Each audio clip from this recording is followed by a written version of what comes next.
Hello,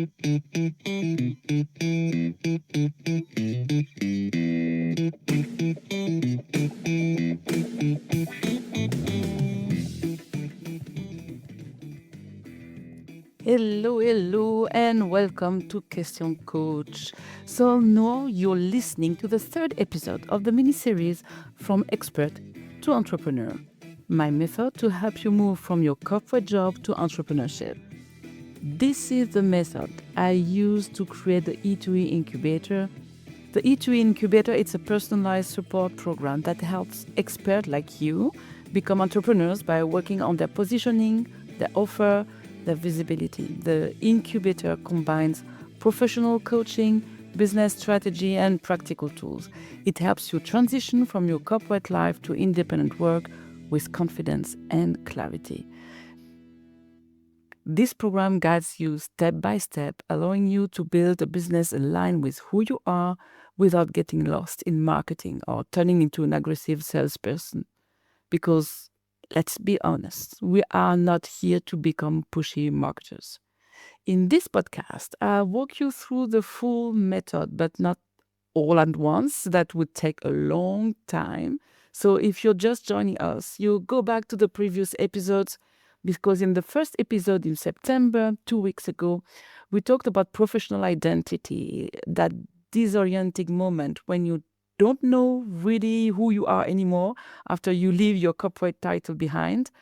And the second episode, we explored different business models you can launch after your corporate career: selling time, selling expertise, building scalable products, co-founding, etc. So today, we're entering a turning point, a moment that's always a little bit tricky in entrepreneurship, because once you've thought about your identity and shaped your business, there is one big question left. How do you attract clients? How do you make sure people know that you exist?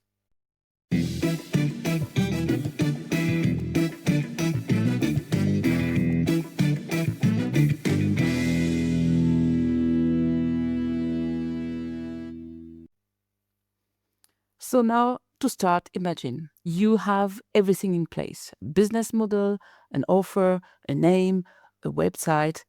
But if no one sees you, your business just won't take off. There's something I say often, it's a bit sharp, but it's true. You can't grow a business no one sees. And this is especially hard for people coming from the corporate world, like you and me, because visibility was never really your job. You had a title, a badge, a logo. You didn't need to make yourself visible. The brand did it for you. But now it's your name, your face, your voice. And for many of us, that's just terrifying. So visibility, for me, it has three big blocks. So let's pause for a second and look at what might be blocking you to get yourself visible and your business visible. The first one, very common, is the fear of being judged. You are afraid, and I am afraid of what people will say. Maybe you're thinking that former colleagues or your ex-boss or your family will think, and suddenly one LinkedIn post feels like exposing your soul. I get that. Imagine very recently I posted some videos on LinkedIn, and I posted them in French and in English. And when I'm seeing myself talking, when I'm hearing my accent and see me over the screen, I'm not sure sometimes what will be the reactions. I'm very lucky because most people are very, very kind to me. So that's really nice. But the fear of being judged is there, the fear of this exposition, not only to colleagues, but to everybody that we know around us. It feels really, really exposing. It feels exposing ourselves as a person much more than just exposing the business. The second thing that may block you as well is this infamous imposter syndrome. You may feel like you're not an expert enough to speak up. You may think, oh, there are already so many people doing this. Why would people listen to me? What do I have to offer more than so and so? So, but being visible, it doesn't mean shouting and pretending. It just means standing in your truth and offering what you can. It's actually having a window where people can see what you're doing, and then they decide if they want to be part of it, if they want to buy something from you. But you have to show it first, and you have to show your expertise. You have to show what you can do. And of course, the imposter syndrome will be there. It will be there because you're doing something new, something uncomfortable for the first time. The imposter syndrome, actually, it's a good sign. It's a sign that you are a little bit out of your comfort zone, and that is okay, especially if you're not alone when you're facing that. The third thing that may be blocking you, and it's true for a lot of people, is what I will call marketing disgust. You may tell yourself, I hate marketing. I don't want to sell myself. But at this point, you may be confusing being seen and being fake. You don't have to turn into someone else. You just need to show up as you. So let me say this clearly. Visibility doesn't mean shouting louder. It means showing up where it matters with clarity and with intention. It's part of your proposal. It's making your offer being seen so that people can decide for themselves, do I want to work with you or don't I want to work with you? Do I like what you're offering or maybe I don't like it? And then they're taking their decision, but it's their decision. So the marketing disgust is something that I see a lot in people who are not used to sell something. You're not selling yourself. You are just making a proposal. You are just making your offer seen, your business seen. It's not about you. It's about the business and the offer that you're proposing to people outside. That's it. So visibility doesn't mean that you have to be fake. Visibility can be done in authenticity with everything that is making you strong and everything that is making you a little bit weaker sometimes. Like my English today. Not easy. But my intention today is just to be authentic and to show up no matter what, to contribute to what you need. So this is why I'm still recording with my little Frenchy accent, and that's okay. So now you may be wondering how to become visible without betraying yourself, without getting lost or losing your soul. There are actually 4 ways that I know of. The first one is that you have to share your ideas, your product, and not your life. You don't need to talk about your dog, your cat, or your breakfast. You share what you're believing, what you're observing in your field, what you're learning, what you're positioning as an offer. That's enough. It's enough to position you as someone thoughtful and credible. What you want to create when you are visible is trust. And you generate trust when you are authentic. So if for you being authentic is talking about your dog, by all means, I do that from time to time because it's a very big part of my life. But if it's not you, don't.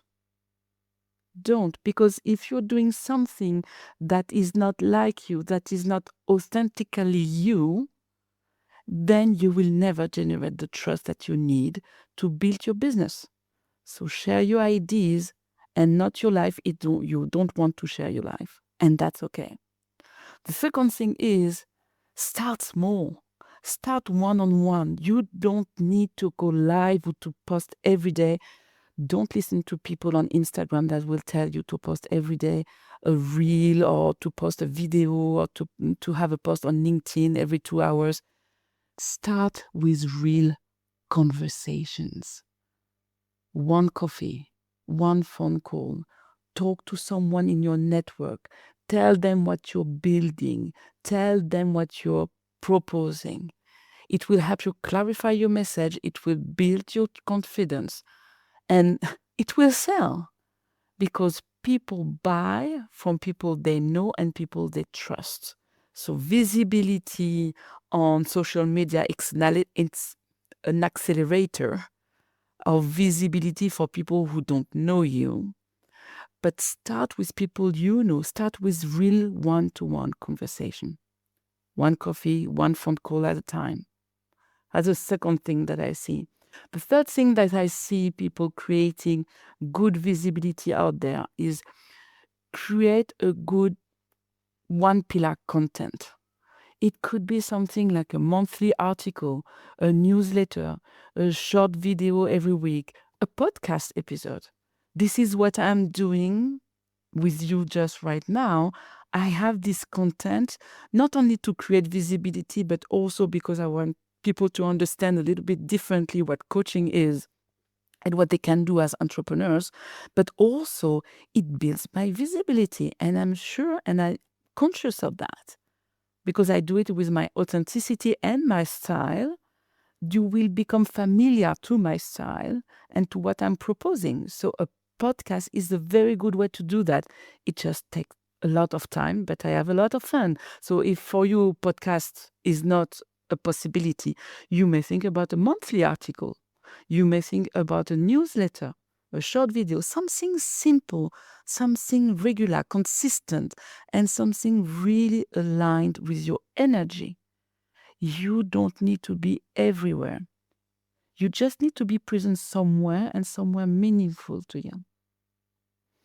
And then last, you have also to own your message. What is the change that you want to bring? What transformation do you offer to your clients? Be very clear what is the kind of transformation that you are proposing to your clients. If your clients enter your system in a state of A and you want to bring them in a state of B, to bring them from A to B, what is the transformation that you're offering? And when I say transformation, it can be just providing them with their tax returns. That's a powerful transformation. For what I know, I've been doing tax returns for 15 years before I was a coach and a trainer. So what kind of transformation do you offer? You have to be clear about that. So the clearer you are, the easier it is for people to find you, to understand your product, your offer, and they will recommend you. Because when they are clear about what you propose, even if they don't buy your product, they will recommend it. Because clarity creates magnetism. Your offer, your business will become magnetic, will get traction because it's clear. So on your message, what is your transformation that you provide with your product, with your offer? So now think about concrete action because in this podcast, we're getting concrete every week.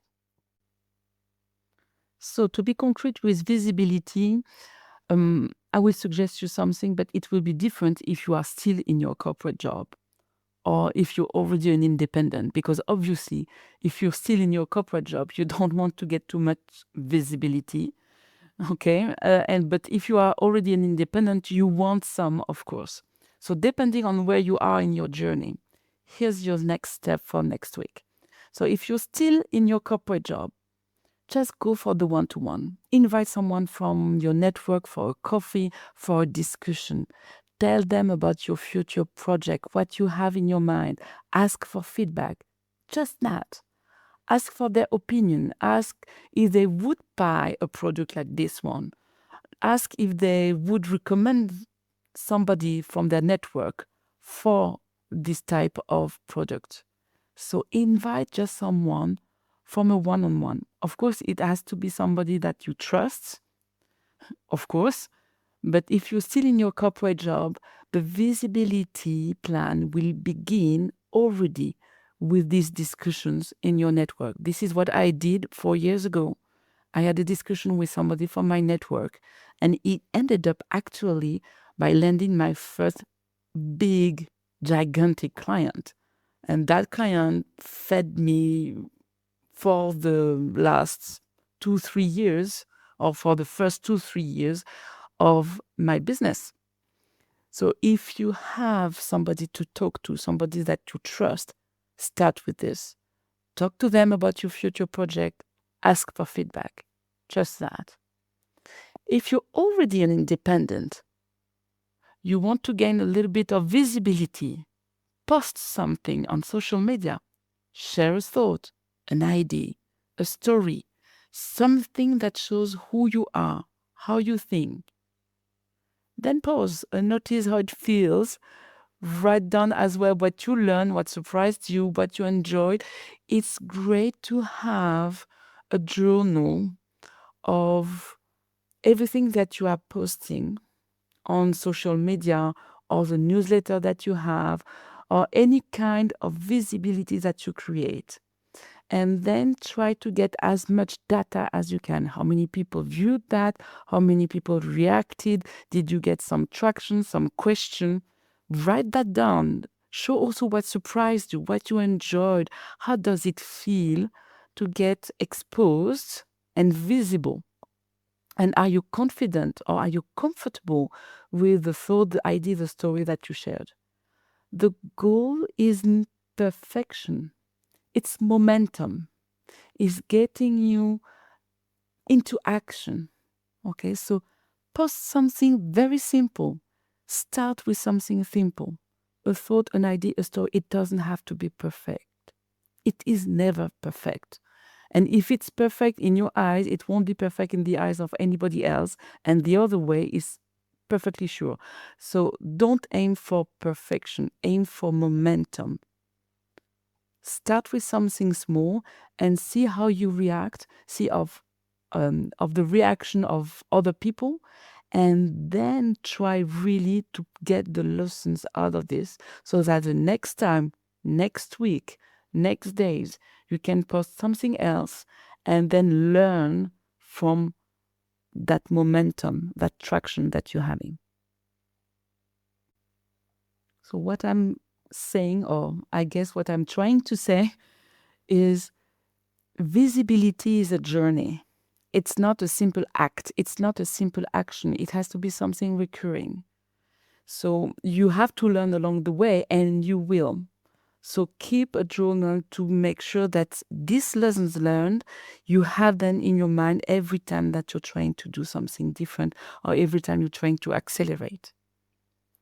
So let's be honest, your business won't grow in the shadows, but you don't have to turn into somebody you're not. You can build visibility that feels true, authentic, aligned, and also powerful, impactful. And if you want help doing that, the E2E Incubator is exactly what we do. This is exactly where we do that work. We'll shape your message, your presence, your visibility strategy, step by step in a supportive professional container. You don't have to adopt exactly what I'm doing. My videos on LinkedIn or Instagram or my podcasts are mine. This is my own visibility strategy. And it's also because I find it very, very much fun, actually. So, but it's maybe not your style. We will shape your style, your message, your presence, the way you want to have it. And that's the difference with the E2E Incubator. Because most of the coaches out there, what they will tell you is how they do it themselves, and they will project their solution to your way of being present. This is not what we're doing in the E2E Incubator. We'll shape your message at your image. So if you want to join the E2E Incubator, the details of the program will be in the show notes to this episode. And you can also contact me via LinkedIn or Instagram. So that's it. And that's all for today. Thank you for listening. And remember, you can't grow a business no one sees. So let yourself be seen, let your experience be seen, your expertise be seen, your product. That's something that you have to build your business. Thank you very much for listening to me. Please don't hesitate to send me likes and to send me your questions and your comments. That is giving me real feedback, and I need your feedback to make it better along the way. So thank you very much for supporting me. There are a lot of people sending me emails and sending me messages on LinkedIn. So thank you very much for doing that, because I know that I am on the right path. This week, actually, we are more than 500 people listening to the podcast every week. So that is really great. Thank you very much. And I will see you next week. Next week, we will talk about the last of the methodology of the E2E incubator, which is about sustainability. Because after everything that you will do in the incubator, and after everything that you are doing to promote your business, to build your identity as an entrepreneur, you have to make it in a sustainable system. And systems are very important to make sure that you have your energy to continue and to make your business flourish as long as you can and as long as you want. So next week, we're talking about sustainability system. See you next week. Bye-bye.